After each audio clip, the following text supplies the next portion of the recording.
that nervousness,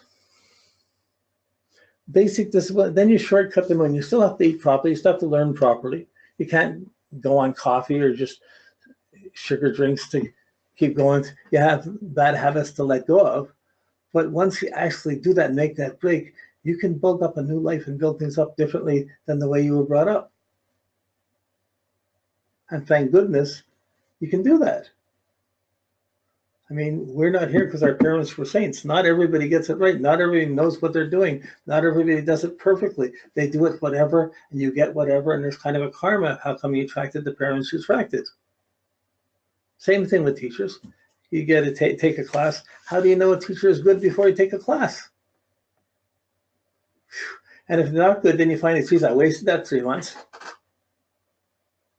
But there's some things you have to experience. But this is a restlessness, a worriness. It's hard to, these people, even if it's in Cancer or Scorpio, it's in a water sign, they could maybe sleep. They probably want to have separate beds, but they might sleep on their side. They might kind of touch you, but they certainly wouldn't be able to sleep with your hand on top of them or even you facing them, breathing in their face. It's not stable like that. Okay, it's only the moon, it's only the past, it's only a memory. If you're living in the moment dynamically enough, the memories don't have to come in and disrupt you. If you let them, they can interfere with your confidence and your thinking and your values, your self-worth. So you have to learn how to overcome that, usually in some extreme way that helps you break away from the past. Okay, when we get to Neptune, Neptune's another one of those feminine planets. No limit, it's beliefs, adventure, romance, and needs. I need this romance. I need to believe in you. It's going to fancify and exaggerate and mystify your feelings. Well, for a writer or a creative person or a poet, that could be an incredible thing. But usually it means it's magnifying the sorrows and the feelings and the memories. And a person get lost in memories, or you get caught in codependencies or bad habits, and they get into interdependencies and bad habits with each other. And then it's hard to do your own thing. Boy, you could feel guilty. You could be born and your mom had a difficult time and she blames you for coming in and making her life so messed up because dad never wanted a kid and whatever. And you're going up blaming yourself, guilty because you caused your parents so much problems. So you want to take care of them when they're older. And you never want to let them down. And wow, then you have to go through this guilt factor. But it is one of the addiction qualities of Venus, Jupiter, and Neptune are the qualities that really add a tendency to overindulge. If you add drugs or alcohol to a moon Neptune, that's a real problem. There's enough sorrow anyways. At the same time, the people who have these sorrows, they learn to live very dedicated lives where they can help other people. The sorrow can turn to compassion, and then they become really noble people. But they have to go through their sorrows first, and that's sad. And this is happening to every people everywhere in the world. Someone can be well off, living in a beautiful place, everything's there, and still moon Neptune's there. There's something's not as it seems. They can be too psychic and everybody's putting it down, or they're picking up stuff they don't know how to deal with. But there's a tendency to magnify and have this extreme sensitivity and dependency or codependency. They need their mom, or they need this, or they gotta have this, or it becomes a bad habit, and obsessively so they can really weaken the health. So it usually gets solved by finding a dedication to help a cause, and one's living for the cause and finds their confidence and their faith in themselves. But until they do, they can be caught with a lot of faithless people, or a lot of people that are a lot of bad habits. So if you get a bad habit, it's hard to get rid of it with the moon Neptune. The best thing is to live simply, dedicated, and avoid the bad habit. Sometimes that happens. Sometimes it's not so easy. Sometimes you're born in an alcoholic family. Sometimes there's going to be something not as it seems there. Some sorrow, some guilt, and some guilt or conflicts that's affecting your memories, that's haunting you. Good, helpful work makes a difference. Dedicated work helps. So a kid's not going to know this. They're just going to feel they don't fit in, or they're guilt-ridden, or they're prejudiced, or something's coming at them. But the anger from this becomes really difficult if Neptune becomes an anger on the memories. It's more the sadness. You have to forgive yourself and start living right and simple. So some people might become vegetarians, some people, so these puzzles are there, but they're not going to get support from the family. And if they do, they're going to be smothered by it. And how do you keep it simple? You learn this as you grow older. Like here, you're glad to get out of the swamp of the past. But the memories go back so incredibly. A sad movie, something pulls out all the memories, pulls you right in.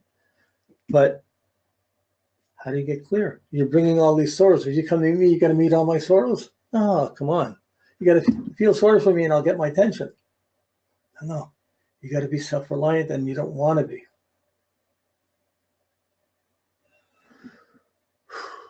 Okay, I'm not going to, we'll be doing these again, looking from the other side, Pluto and Neptune when we come out, but I want to get to Pluto. When we get to Pluto, Pluto's the harshest planet. It's like the news planet. It's the reality check. It's the dweller on the threshold. It's the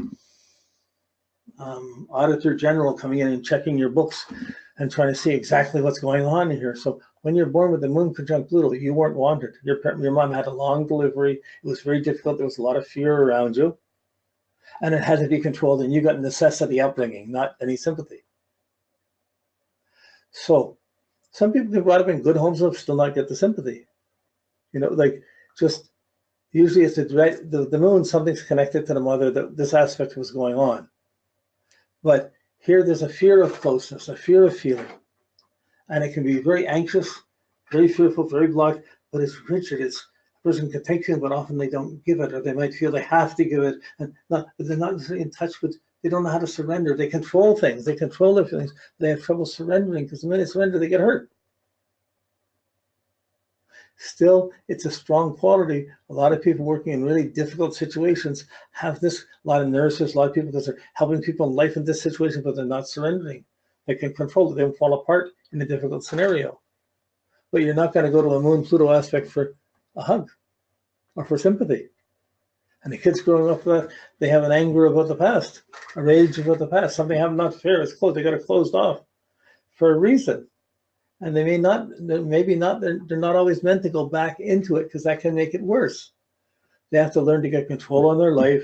The meditation is, okay, so what? It didn't happen the way everyone else went. It didn't happen. This was sucked. But it's not feeling sorry. It's like have to get the power to just live right and survive and get through it. So it's the least maternal aspect. People with this might not even want to bring a kid into the world. But any of the Uranus, Neptune, Pluto can be situations of abuse, of shock, of deception, of corruption, of power struggles, of force, of fear.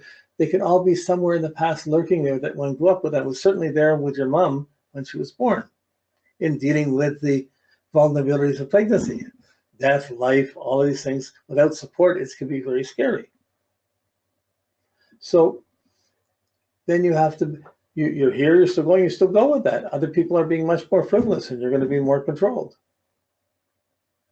So it has good qualities, but it's not, again, not sympathetic, and a person needs to find something, some habit or hobby that lets them use their strength to break through. And sometimes it's singing, something you're afraid of singing, maybe it's singing. It could be something like this, but there's going to be a challenge when you get close. There'll be blocks and you're going to have to walk into it. They're not going to want to talk about their past. But it's still, everybody's somebody's kid and everyone still needs affection, but here's a person threatened by close feelings. Wow. So you can be the most beautiful person in the world. You can be the most beautiful woman in the world and you're threatened by close feelings. Everybody's going to want to throw their affection on you, take care of you, you're beautiful, be with me, and you're there and you're not getting any feeling.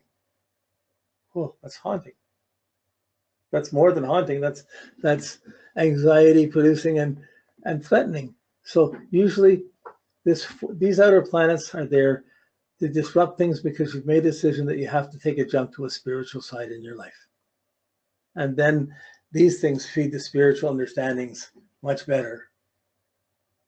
But you're not going to ever feel it with the moon, that Pluto, you're not going to feel safe around family or mom. There'll be a challenge, a confrontation.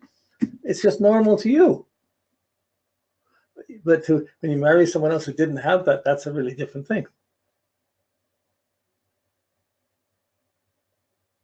Okay. I either take another 2 hours and work on Neptune and Pluto on the moon or further, but we're going to leave it here. We'll come back. We'll we're going to be going back around this one. We're going to interpret charts. We're going to run across these things.